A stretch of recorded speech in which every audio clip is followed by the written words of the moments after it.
नमस्कार दोस्तों, बहुत बहुत स्वागत है आप सभी का आपके अपने YouTube चैनल पे। मैं हूं आपकी दोस्त और होस्ट अमृता। दोस्तों, आज इस थ्योरी के बारे में हम बात करने वाले हैं, वो है थॉर्नडाइक के सीखने के नियम। तो आज इस थ्योरी में हम बात करेंगे थॉर्नडाइक जी के बारे में, और उसके बाद फिर हम बात करेंगे इस थ्योरी के सब नेम्स के बारे में। Then after we will move to the experimental section and finally we will discuss about education implications related to this theory. तो चलिए दोस्तों, काफ़ी कुछ है आप सभी को इस थ्योरी में जानने के लिए। तो ये जो थ्योरी है आप सभी के यूपी टेट, एस टेट और सी टेट के लिए बेहद ही इंपॉर्टेंट है। तो अगर आप भी इन सभी एग्जाम्स की प्रिपरेशन कर रहे हैं तो प्लीज़ वीडियो को एंड तक देखिएगा, क्योंकि हर सेक्शन में आप सभी के लिए 1-2 नंबर के क्वेश्चन आपको यहाँ से मिलेंगे ही आपके इन सभी एग्जाम्स में। तो चलिए स्टार्ट करते हैं आज की थ्योरी। दोस्तों, थ्योरी स्टार्ट करने से पहले थोड़ा सा इंट्रोडक्शन ले लें हम थॉर्नडाइक के बारे में, क्योंकि यहाँ से भी आपके question primary UP TET primary में आ चुके हैं। ठीक है, यूपी टेट पेपर 1 में। तो चलिए सबसे पहले थॉर्नडाइक जी के बारे में जाने। तो थॉर्नडाइक का जो जन्म था वो हुआ था 31 अगस्त 1874 में, और इनका जो पूरा नाम था वो था एडवर्ड ली टेड थॉर्नडाइक, और इनकी मृत्यु हुई थी अगस्त 9, 1949 में। और बाय नेशनैलिटी ये अमेरिकन थे, और इनकी जो एजुकेशन थी वो रक्सबरी लैटिन वेस्ले हार्वर्ड यूनिवर्सिटी में हुई थी, कोलंबिया में। इनका ऑक्यूपेशन बाय ऑक्यूपेशन वो एक साइकोलॉजिस्ट थे, एक प्रोफेसर भी थे। ठीक है, और टीचर्स कॉलेज कोलंबिया यूनिवर्सिटी में एक एज अ प्रोफेसर उन्होंने काफ़ी टाइम अपना डिवोट किया था। और basically he is known for his contribution in education psychology, और यही रीज़न था कि इन्हें father of modern education psychology के नाम से भी जाना जाता था। और ये बहुत ही ज़्यादा इंपॉर्टेंट है, इसे आपको एस्टेरिक मार्क करना है। ठीक है, क्यों एस्टेरिक मार्क करना है? क्योंकि ऑलरेडी यहाँ से क्वेश्चन आपके यूपी टेट पेपर 1 में आ चुका है कि who is the father of modern education psychology. तो आंसर इज योर थॉर्नडाइक। ठीक है, by title he is a professor, और स्पाउस से रिलेटेड ये तो बेसिकली इंपॉर्टेंट नहीं है। यहाँ तक जो चीज़ें हमने डिस्कस करी हैं ये आप सभी के लिए बेहद ही इंपॉर्टेंट है। बेसिकली ये जो नेशनैलिटी है और नोन फॉर, ये चीज़ें आप सभी के लिए बेहद ही इंपॉर्टेंट है। चलिए नेक्स्ट सेक्शन पे मूव करते हैं। तो दोस्तों, थॉर्नडाइक के सीखने के नियम के कई सारे उपनाम थे, यानी कि सब नेम्स थे। कौन से थे वो? सबसे पहला प्रयास एवं त्रुटि का सिद्धांत, दूसरा है प्रयास एवं भूल का सिद्धांत, तीसरा है आवृत्ति का सिद्धांत, चौथा है उद्दीपक अनुक्रिया का सिद्धांत, पांचवा है एसआर बॉन्ड, और छठा है संबंधवाद का सिद्धांत, सातवां है अधिगम का बंध सिद्धांत। ठीक है, तो इस तरीके से आपने देखा कि इस थ्योरी के 7 जो है वो सब नेम्स हैं। ठीक है, आगे देखिए। थॉर्नडाइक के सीखने के अनुसार जो अधिगम है वो कितने सोपानों में थे? 7 सोपान में। ठीक है, ये सोपान पढ़ने से पहले आपको जानना चाहिए कि अधिगम है क्या। तो दोस्तों, अधिगम यानी कि लर्निंग मीन्स होता है परमानेंट चेंज इन बिहेवियर, यानी आपको कोई स्टिमुलस मिला और आपके बिहेवियर में चेंज आ गया। ठीक है, परमानेंटली, तो ये क्या हुआ? आपका लर्निंग। ठीक है, तो चलिए अब थॉर्नडाइक के सिद्धांत के अनुसार अधिगम जो है वो 4 सोपानों में बटा हुआ था। पहला है चालन। चालन का क्या था यहाँ पे? भूख। लक्ष्य क्या था? पिंजरे के बाहर आकर भोजन को प्राप्त करना। भोजन क्या था? मांस का टुकड़ा। अवरोध क्या था? पिंजरा जो बंद था वही सबसे बड़ा अवरोध था, ऑब्स्ट्रक्शन था। चौथा देखिए, अनियमितता या आच्छादित जो अनुक्रियाएं थी, जैसे कि पिंजरे में उछल कूद करना, पिंजरे की सलाखों को हिलाना, ये वो सब एक्टिविटीज़ थी जिनका पिंजरे के खुलने से कोई भी संबंध नहीं था, लेकिन फिर भी ये चीज़ें वहाँ पे परफॉर्म हो रही थी। ठीक है, और संयोगवश उन्हें सफलता भी प्राप्त हुई, जो जिस बिल्ली पर एक्सपेरिमेंट किया गया था, और बार बार उछल कूद करने से हालांकि वहाँ पे सफलता प्राप्त हुई थी, लेकिन हालांकि उन सब चीज़ों का, क्रियाओं का, सलाखों को काटना, हिलाना, इसका कोई मतलब नहीं था एक्सपेरिमेंट में। ठीक है, अगला देखिए, सही अनुक्रिया का चयन या गलत अनुक्रियाओं का निष्कासन, यानी कि जब भी कई सारे प्रयास किए जाते हैं तो उनमें से कुछ प्रयास हैं जो विफल हो जाते हैं, कई सारे जो है वो वहाँ पे काम कर जाते हैं। ठीक है, तो ये उस पर डिपेंड करता है कि किस तरीके की सिचुएशन हमारे सामने आ रही है और हम कैसा रिएक्शन दे रहे हैं उसको, या रिस्पॉन्स कैसा दे रहे हैं। ठीक है, लास्ट देखिए, सही अनुक्रिया का स्थानांतरण और दृढ़ीकरण, यानी कि अगर आप किसी ऐसे सिचुएशन में फंसे हैं जहाँ पर आपने कई सारे ट्रायल्स किए और एक ऐसा ट्रायल था जो आपका सक्सेसफुल हो जाता है, तो उसे आपको माइंड में सेटल कर लेना है, उसे परमानेंट कर लेना है। ठीक है, दृढ़ीकरण यही होता है। ठीक है, तो ये थे उनके 7 सोपान। अगला देखिए, अब हम बात करेंगे थॉर्नडाइक की थ्योरी के बारे में। तो इसका अर्थ और व्याख्या भी आपको यहीं पे क्लियरली देखिए बिल्कुल प्रिसाइज वे में हम बात करें वो सारी चीज़ें जो आपके एग्जामिनेशन के लिए इंपॉर्टेंट है, ठीक है।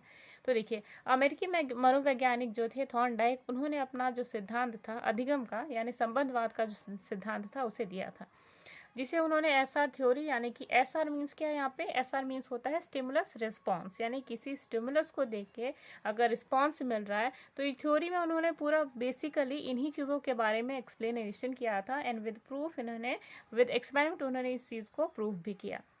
देखिए नेक्स्ट है प्रयास, जो इनका सब नेम है उसमें प्रयास एवं त्रुटि का सिद्धांत भी आता है, बंध सिद्धांत भी कहते हैं इसे, तो कई सारे नाम हैं, ठीक है। तो इस सिद्धांत के अनुसार थॉर्नडाइक ने क्या कहा कि किसी भी प्राणी के सामने जब कोई उद्दीपक प्रस्तुत होता है तो वह प्राणी उसके प्रति अनुक्रिया करता है, और यही अनुक्रिया तब तक करता है जब तक कि उसे संतुष्टि नहीं मिल जाती, ठीक है।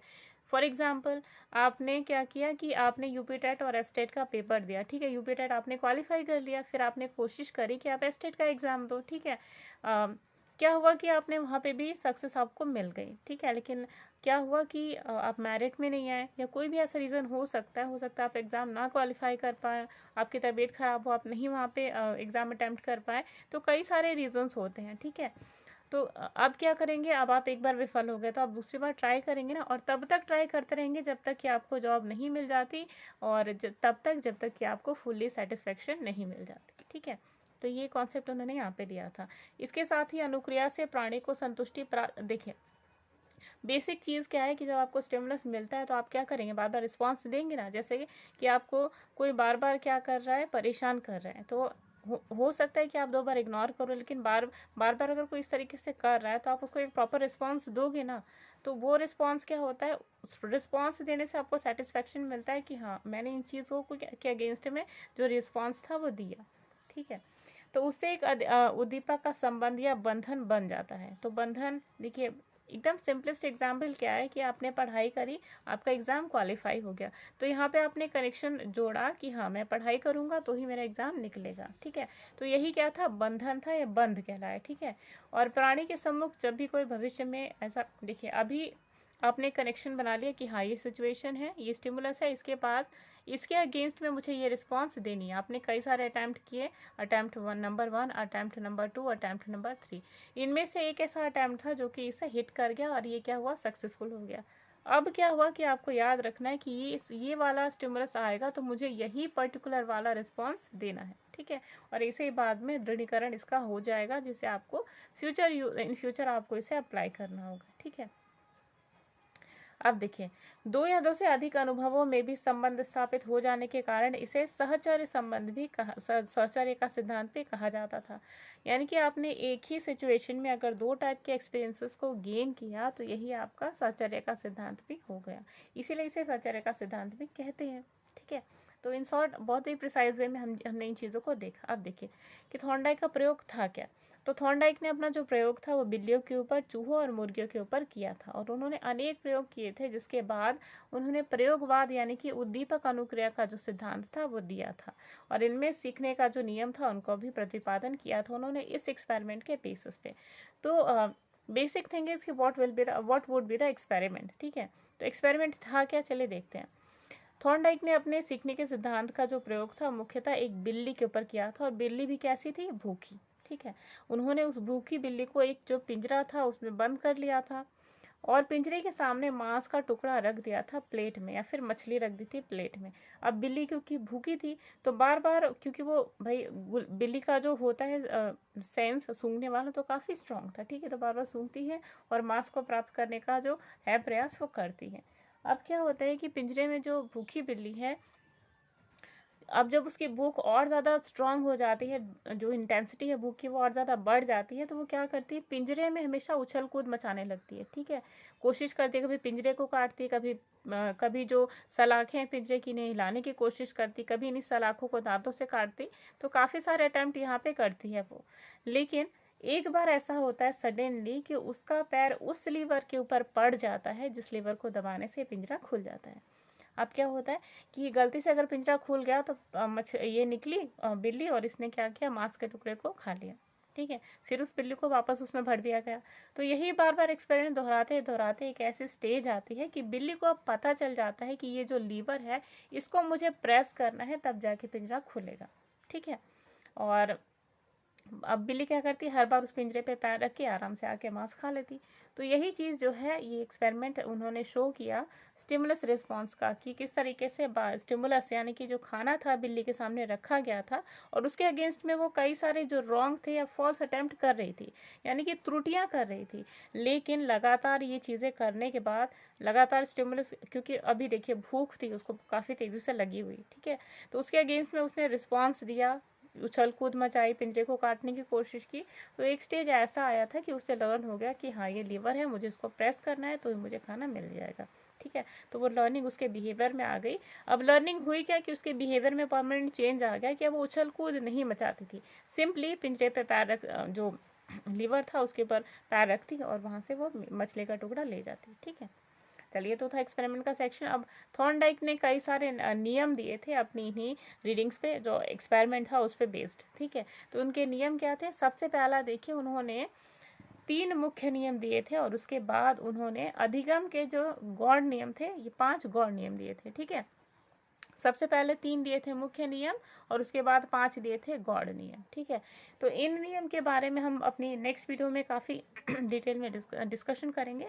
फिलहाल हम बात करते हैं कि एजुकेशन इम्प्लीकेशंस, यानी कि इस सिद्धांत का सॉरी कि सिद्धांत का जो है वो क्या महत्व है हमारी डे टू डे लाइफ में, यानी एज अ टीचर आप इस जो आपका सिद्धांत है उसे कैसे अप्लाई करेंगे, ठीक है। देखिए, पहला जो है कि ये सिद्धांत मंद बुद्धि बालकों के लिए बहुत ही ज़्यादा उपयोगी है, यानी कि कोई ऐसा बच्चा जो मेंटली रिटार्डेड है, उसको अगर बार बार इस तरीके से लर्निंग करा दी जाए तो बच्चा क्या होता है, बार बार अटेम्प्ट करने के बाद इन चीज़ों को इजीली सीख सकता है। अगला देखिए, इस सिद्धांत के द्वारा बालकों में परिश्रम की के प्रति आशा का या साचार का होता है, ठीक है, आशा का संचार होता है, कि बार बार अगर बच्चा किसी चीज़ पे मेहनत कर रहा है तो बार बार प्रैक्टिस करने के बाद उसके अंदर ये चीज़ आ जाती है, वो परिश्रम करने के लिए तत्पर हो जाता है, ठीक है। तो दूसरा, इस चीज़ का विकास होता है। तीसरा होता है, इस सिद्धांत के द्वारा बालकों में अनुभव द्वारा लाभ उठाने की क्षमता का विकास होता है, यानी कि ये जो थ्योरी थी, इस थ्योरी के बाद क्या होता है कि बच्चों को बार बार लाभ उठाने की क्षमता का विकास, मतलब कि बार बार बच्चे के सामने स्टिमुलस पड़ा है और बच्चा बार बार रिस्पॉन्स दे रहा है। अब उसे पता है कि मैं बार बार रिस्पॉन्स दूंगा तो मुझे प्रॉफिट होगा, यहाँ से कुछ ना कुछ मुझे प्रॉफिट होगा, ठीक है। तो यहाँ पे बच्चा लाभ उठाने का अनुभव लेता है। आखिरी देखिए, सिद्धांत बालकों की समस्या समाधान पर बल देता है। बच्चा जब बार बार स्टिमुलस के अगेंस्ट में जब रिस्पॉन्स देगा तो प्रॉब्लम है इसके सामने, प्रॉब्लमेटिक सिचुएशन है, और ये क्या देता है, इसके अगेंस्ट में रिस्पॉन्स देता है। तो ये क्या है, समस्या समाधान पर बल देता है, ठीक है। तो दोस्तों, यहाँ पे हमारी आज की थ्योरी खत्म होती है। उम्मीद है आपने थ्योरी को बहुत अच्छी तरीके से सीखा होगा, और अगर थ्योरी के अगेंस्ट आपकी कोई क्वेरी है तो प्लीज़ कमेंट बॉक्स में रखिए।